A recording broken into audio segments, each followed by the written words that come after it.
lightweight race 2 about to get underway here.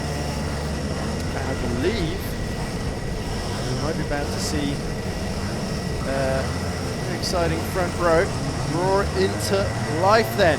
So the field rushes towards first wheels is Alfie Shrub and Cameron Das at the front, but look at this, Luca Nick making moves at the start, slotting through past Cameron Das into P2 then. So Alfie Shrub, much like on the road, oh, big spin at turn 2, and is that, oh, it's Ross Sandwell. Sandwell that spun out of 4th position. Might have been a bit of contact there with Das or Luca Nick. Didn't quite get a good view of that, but that is put him right to the back of the pack, and the man who won provisionally, despite finishing P2 behind Alfie Shrub on the road in the first race, now has a lot of work to do to claw his way back through the field. But Alfie Shrub, meanwhile, perfect for him. He's put on a new suit as well, I think to deal with the colder weather and rain. As oh, look at this big melee, Cam Bendelow right in the middle of it behind Adam Palmer, Adam Horton getting through, and it looks like Ollie Smith as well. Look at that, Saul Gregory being passed by Ross Sandwell already as he makes another move up the inside into turn 8, and somebody gets a terrible run and sees the field streak through just in front of him. I think there might be a karting issue there. Lots of squabbling in these first couple of laps, but it is Alfie Shrub from Luca Nick, Cameron Das P3, Robbie Petchy is up in P4, great start for him. Adam Palmer is P5, Ollie Smith P6. And then we've got Kart 132 in P7, Carlos Roberts P8, Kart 149 9th, Kart 142 10th, Kart 59 in P11, Murray Ager is 12th, Morgan Hill is 13th, Callum Jenkinson is 14th, Sid Stubbings 15th, Louis Draper down is 16th from P8 on the grid, so he's got a bit of work to do. Then it's Kart 148, Kart 139, Saul Gregory, I think it might be Ross Sandwell in Kart 148, so he makes another position past Stubbings for P15 there. So Sandwell is really picking them off. He just seems absolutely, really at home in these conditions, although not quite at home, it must be said, is Alfie Shrub, who's rapidly disappearing into the distance ahead of Luca Nick here. And Shrub, who will feel a little bit aggrieved, potentially, about losing the win in race 1. Be keen to put that right then. It's all Sandwell squeezes his way into turn 3 as the rain, a little bit of a shower starting to appear on the circuit again. So not only have we got an already greasy track, it's about to get significantly greasier then. Here comes Shrub, 2 seconds ahead of Luca Nick. Robbie Petchy is P3 now. My goodness, according to this, although I'm not sure if I quite believe it almost, as Cameron Das holding off Adam Palmer into turn 8. Das really under attack here. And Palmer, oh, it's 3 wide as they go into turn 1. Ollie Smith going up the inside of both of them, trying to make a double move. Palmer will try and hold on the inside to turn 2, but Ollie Smith has just about made it through. Although Adam Palmer's not going to take it sitting down. He muscles his way back through into P4 there. So big fight going on behind Robbie Petchy, and Petchy really seems to have found something in these conditions. He was a little bit unlucky in the first race, and he's starting to really excel here. Very impressive debut from him, given his lack of experience at this level in EKS.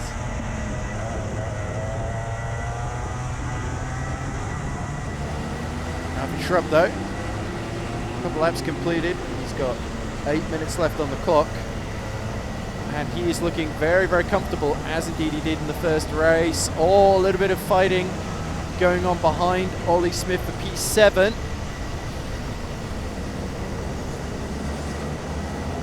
Oh, and there is a change of positions there. So it looks like somebody definitely missing out in the confusion.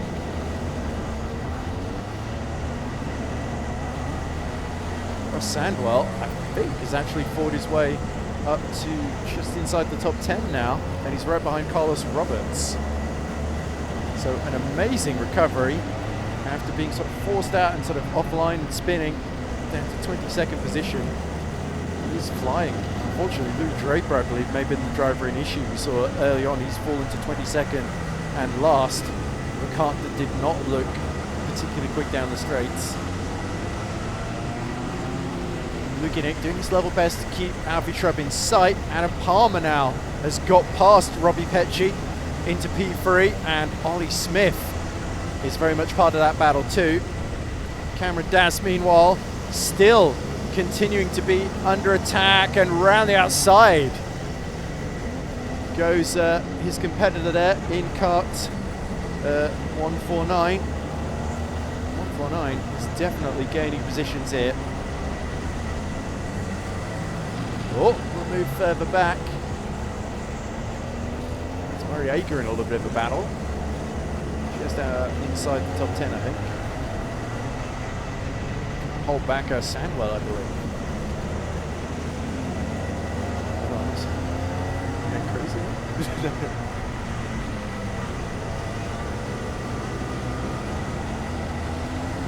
Question asked on commentary, but anyway, Alfie Shrub just putting the car right to the edge of the circuit in some instances, really able to predict how it will react on acceleration and braking very, very well, and live with the instability. Well, he's just continuing to gain places here, chewing through the field. I think next target is Cameron Das. Ollie Smith has now got himself past Robbie Petchy. Cal Bendelow, after being sort of himself squeezed early doors, is struggling near the back of the field, unfortunately, just behind Murray Ager, I think. Oh no, he's actually behind Callum Jenkinson.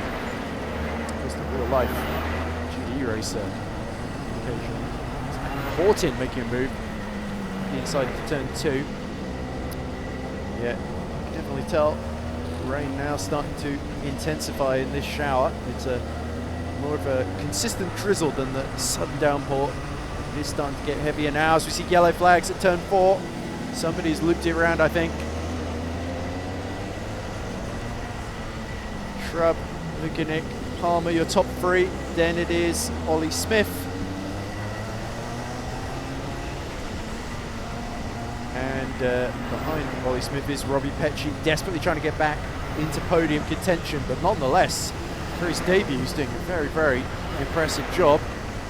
The problem is, Ross Sandwell, a man on a mission, picking off car after car. He's picked off Horton. He's picked off, he's just picked off somebody else as I speak, up the inside into turn 2. It's almost like they're standing still, although Ross Sandwell having to do a little bit of defending here as they go towards turn 4. And I think that may be Cameron Das that Ross Sandwell has just dispensed of. Got into P7 there.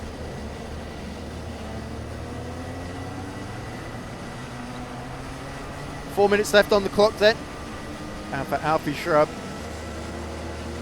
this has been almost a rerun of race 1, although a much cleaner start from pole position from his perspective.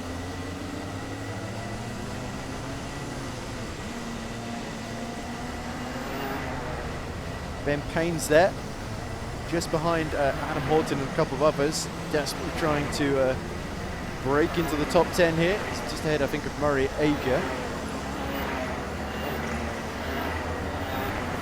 Hugo Ward, yeah, one of the tail enders near the back of the field, but getting some crucial experience in tricky conditions here. In 21st position behind Bendelow and Draper. So Callum Bendelow and Luke Draper, who were 2nd and 3rd in the first race, are now fighting outside the top 20 for 19th and 20th. So what a turn up this has been. No difference in terms of Alfie Shrub's fault. Well, he'll be hoping to keep this win. He's certainly done a very, very clean job so far in this second race of the day, and he's just got to keep going for 3 minutes more as he continues to manage to gap 4.2 seconds to Lukinik as it stands. Ollie Smith, though, is still fighting with Robbie Petchy. Oh, another place gained for Ross Sandwell. He is absolutely on fire. He gets up to P6 now, I believe.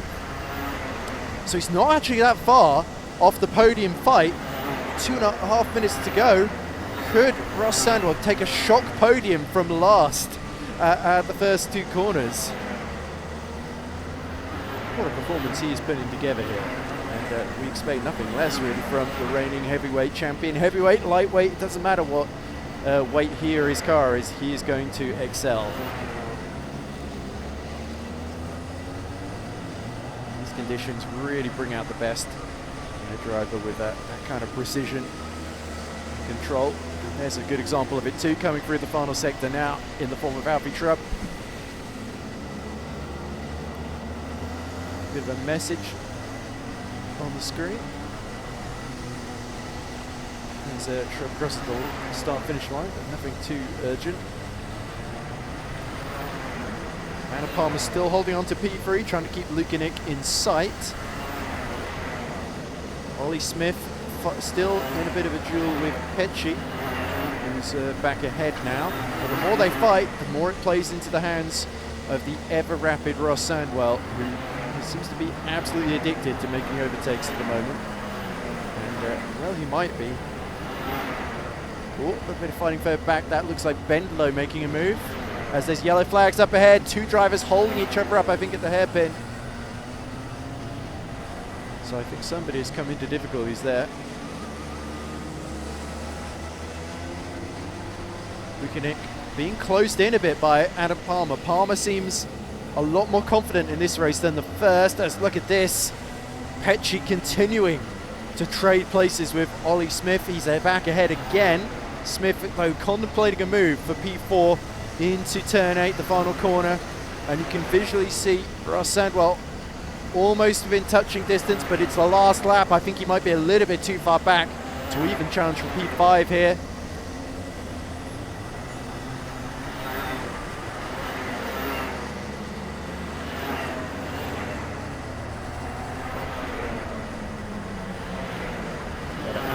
Well, I may have prematurely declared him the winner in the first race, not realising he had a penalty.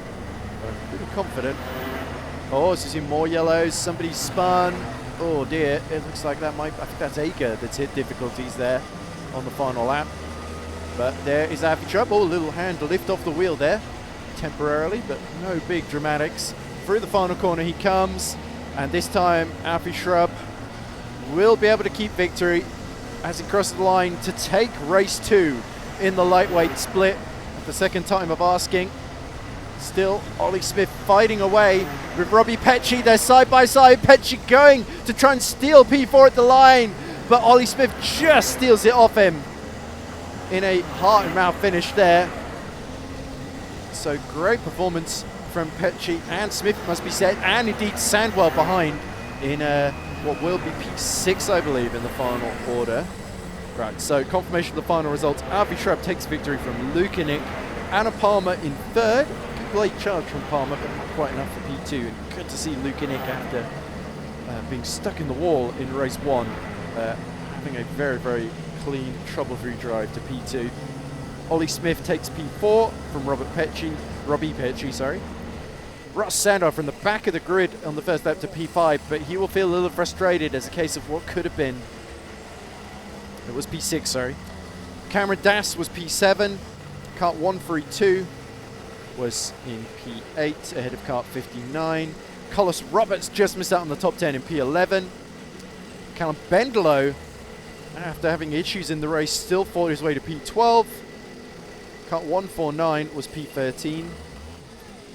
Morgan Hill was P14, Kart 148 was P15, Callum Jenkinson was P16, Saul Gregory was 17th, Murray Ager, that late spin on the final lap, P18, Sid Stubbings, very difficult conditions for rookie Sid Stubbings this time around as he drops to P19, Louis Draper was P20th, or 20th, and Hugo Ward was 21st with Kart 135, making up 22nd and last finisher. Okay, I'm standing here now with Carlos Roberts. Carlos, in all the spray, where did you come in that one? So that was an interesting race. I started in P14, still in the lightweight class, so I was just delighted. And then made my way through the grids, felt like there was pretty good pace. Got up to P7, and then have my beautiful friend over here just come out and murder me from behind. But it's all right, that's racing. It's racing in the wet, so I think we lost 3 places in the end. That happened into turn 4. No, because I started from last and then I was following behind him. I was 8. Oh. Did you notice Ross Sandwell felt the last in the first lap and then breezed past everybody? Yeah, there was someone that went past us, and I thought, leave that guy alone. You know, I'm 105 trying to go through lightweights. If someone's preaching through, then I'm gonna let them through. My strategy was just basically floor it as much as I can within the opening laps and try to defend as much as I can after at this point. It's not a bad strategy. Right, one more race to go. Are you looking forward to it? I'm loving it. I'm loving it. Like, had no expectations for today. Some great race footage out for my. Am I allowed to plug my YouTube? Roberts Racing UK. If you want to see me take out Cameron Dass and overtake him, go there. It's okay. We can cut this. You can don't cut it. But look, really great event. My first time doing it. EKS is great. The driving quality is fantastic. The setup is great. Makes it feel really professional. And it's raining, and I'm doing well, and it's awesome. Okay. We're here with Mr. Ross Sandwell, who unfortunately had a bit of a nightmare start to the race, I think it's fair to say, Ross, spinning out from, I think, 4th position. But you more than made up for what happened after. You went from 22nd and last all the way through to P6 by the end. Yeah, no, it was a bit of misjudgment from me going through turn 2. Got too much curb and just kind of spat me out and put me round. But, learn from it. I've never done the layout in the wet before, so I was just trying to test new things. Well. Exactly, yeah. But no, I think I showed good pace throughout the whole thing, cut my way back through to the field as high as I could go, to be honest. I'm pretty happy with my pace in general, just got to not go in too hot for lap 1 in the next race. But yeah, you live and you learn. I'm standing here now with Luca Nick, who's just finished P2 in the lightweight race 2 there. The rain continues to pour down, Luca, but that was a really, really clean race, especially after how dramatic the first race was. You really needed a good result, and you delivered. It's good. Thanks, Adam. Thanks, Adam. Occasionally, can you say that for the... Maybe not. Great. Adam Palmer was catching Luca at the end, I think is what you was, point out. yeah, he was. We'll blame it on my conservative nature towards the end. Well, it's understandable. I thought I'll put a quick enough lap in and then I'll just try and bring it home. After race 1's horrible result, where I think I should have really been fighting for 3rd in race 1. And then, of course, having gone off, rain went on my visor and I didn't see it because it was all smeary. So yeah, I went off in race 1 and I thought, you know what, I've got to prove a point now for race 2 that I'm not terrible in the wet. I think you certainly proved that. I've got to cut you off because next race is about to start and I've got to go.